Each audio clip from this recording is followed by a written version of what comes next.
Right now, the school voucher shopping spree. Attorney General Kris is demanding that School Superintendent Tom Horne put a stop to it.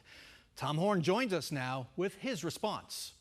Also on Sunday Square Off, what Robert F. Kennedy Jr.'s reversal of vaccine policy means for Arizona children and families. A $1 billion stream of sales tax dollars will soon start to flow for Chase Field renovations. How will the Diamondbacks spend it? Why no one's investigating ASU's handling of the Katie Hobbs-Carrie Lake debate that never happened.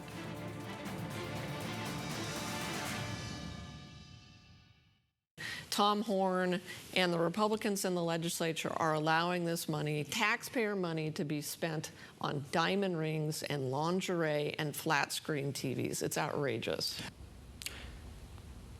And that was Attorney General Kris on Square Off 2 weeks ago. Mays warned at the time she would target State School Superintendent Tom Horne in her investigation of apparent unchecked spending of your tax dollars by families with empowerment scholarship accounts.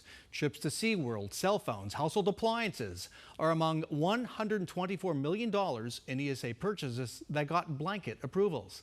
Superintendent Tom Horne joins us now with his response to Kris Mays. Welcome back to Square Off. Thank you, Bram. And Kris Mays had stated some things that were not accurate. In fact, the bulk of what she said was inaccurate. I'm grateful to you for having me on to respond. Sure thing, and I'm happy you offered to do it. Yeah. I do want to get to this letter that Kris Mays sent you. She sent you a demand letter dated August 29th. Yes, need the glasses, sorry.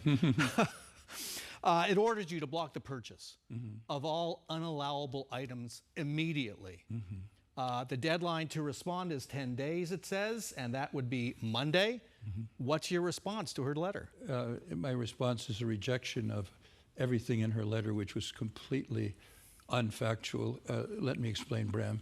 It is drawn largely from reporting, which is based on information that came from your department. Well, as you know, because your colleague, Craig Harris, has reported it, we have collected, or in the process of collecting with repayment plans, over $600,000 of improper purchases. The system that the legislature gave us, and her argument is with the legislature, not with me, is called risk-based auditing, under which for amounts under over $2,000 we audit before we pay.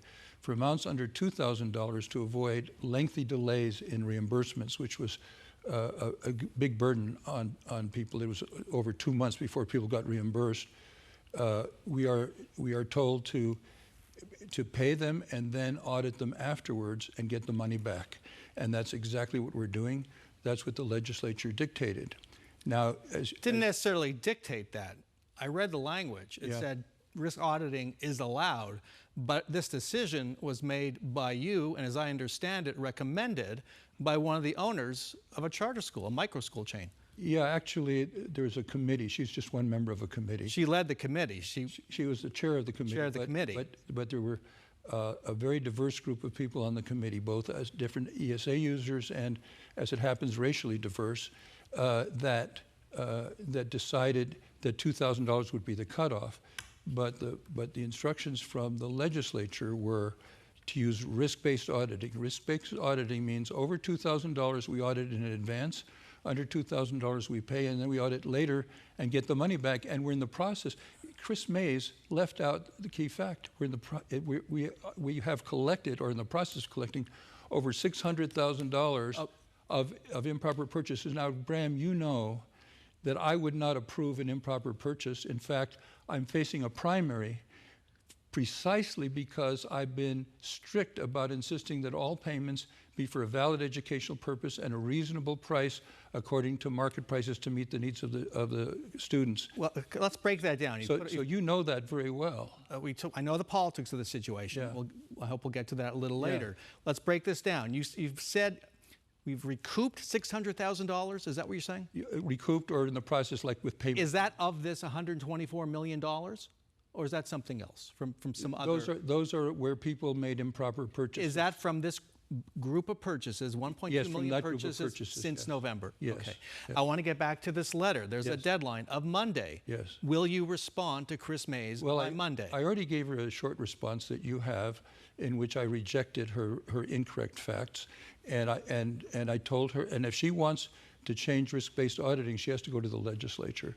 They're the ones that passed it, and the governor signed it, that provide for the risk-based and auditing. I believe she says in here that that Auditor General Lindsay Perry, has she discussed with your office how to do risk-based auditing? Yes, she was wrong on that too. We'd had a meeting with the.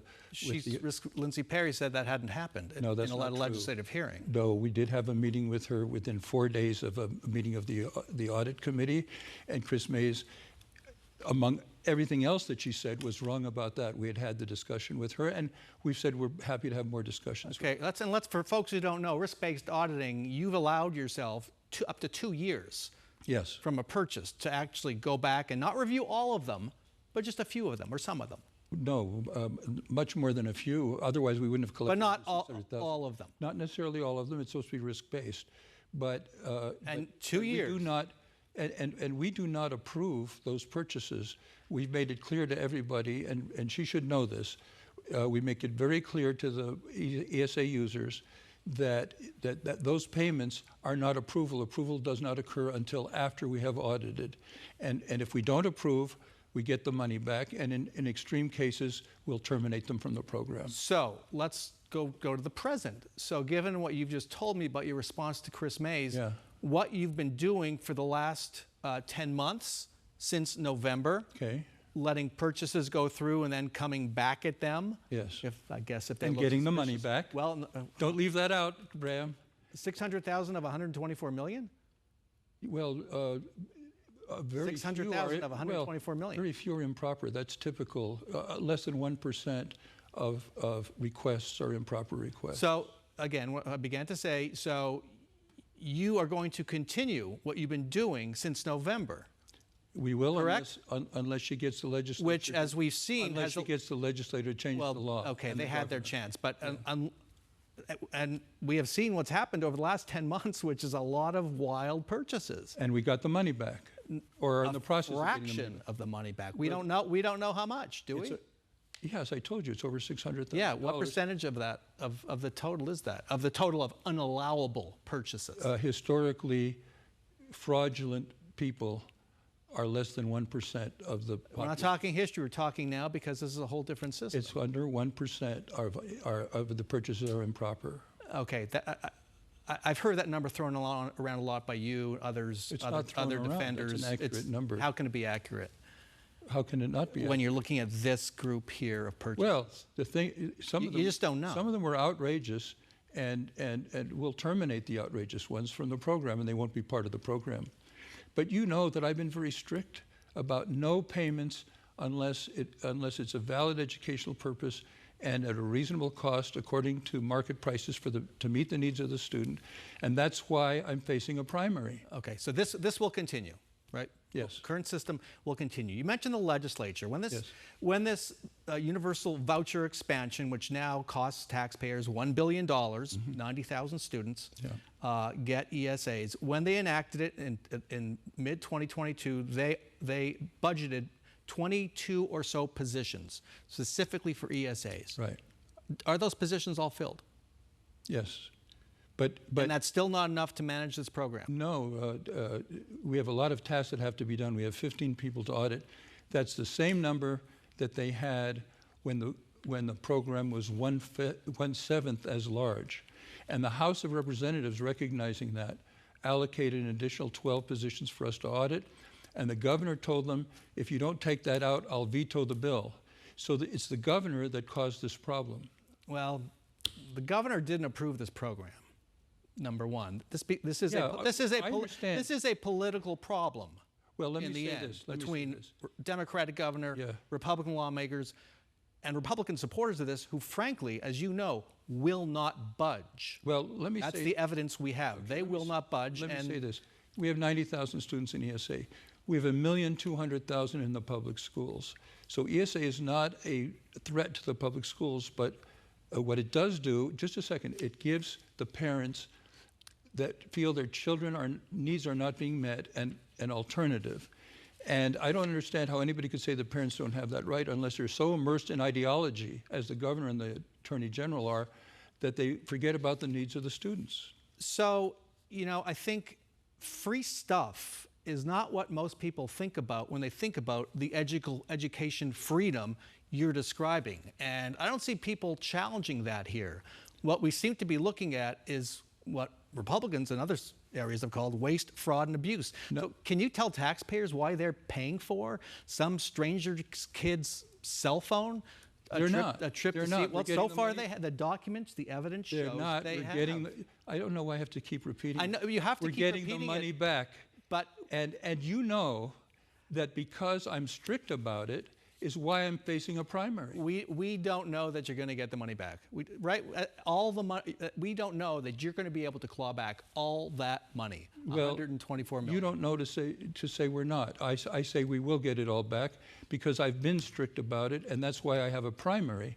Because I've been strict, I've established the principles that my Democratic predecessor did not have, that all expenditures must be for a valid educational purpose and must be a reasonable cost according to market prices. But that hasn't happened for the last 10 months, right?